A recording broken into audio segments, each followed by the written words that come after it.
my name is Kevin Townsend. I'm the tech lead for Light, which is a team in Linaro where we focus mainly on smaller embedded systems and real-time operating systems, particularly in the security space, where we try to solve sort of shared security issues across our membership.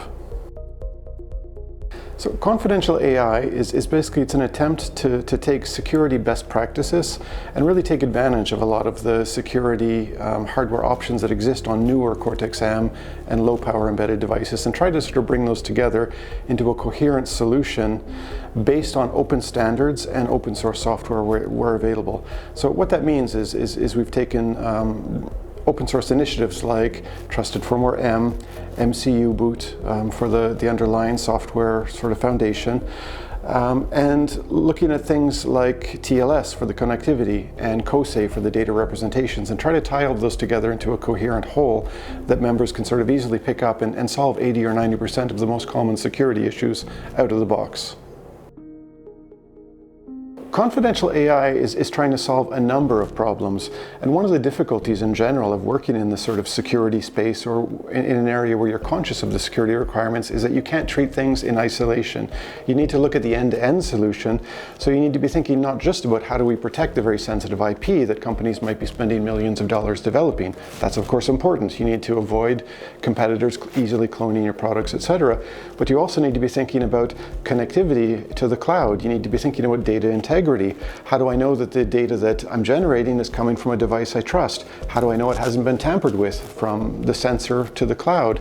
How do I know that the firmware updates are reliable? There's a lot of knobs and levers that you can turn, and if one of those is off, then you no longer have a secure solution. So one of the key benefits of confidential AI is that it gives you a very high level of trust in the data that you're dealing with. You have a high degree of confidence that it's coming from a device that you know and trust, and you have a high degree of confidence that the data hasn't been tampered with.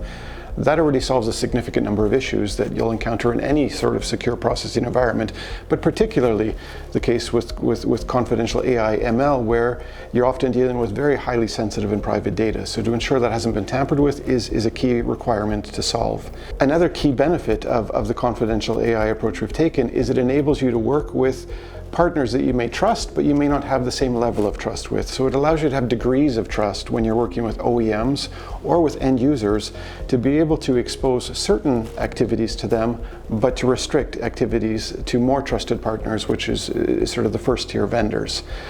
It also gives you a high degree of confidence in the end-to-end device management process. So you have secure boot so that you have a high degree of confidence that the firmware that's running on your devices, which is generating your outputs, hasn't been tampered with. And it gives you a workflow with which really to look at things, not just the workflow from secure boot all the way to the cloud, but the life cycle management of devices as the models get updated and as refinements come into place. So the benefit is really it gives you a stable, secure, well thought out foundation upon which to build your AI ML solutions for low power embedded devices. Well, if you want to find out more information about confidential AI, a great place to start is just go to linaro.org and look at our confidential AI white paper. That'll give you a good high level overview of the problem space and what we're trying to solve. If you want to really get into a lot more of the technical details, not just to hear specifically about the technical solutions we're proposing, but also what some of our partners are looking to solve and some of the areas that they're involved in, and see how this fits together in the bigger AI ML on Cortex-M embedded device space. You can catch up with those resources on linaro.org as well.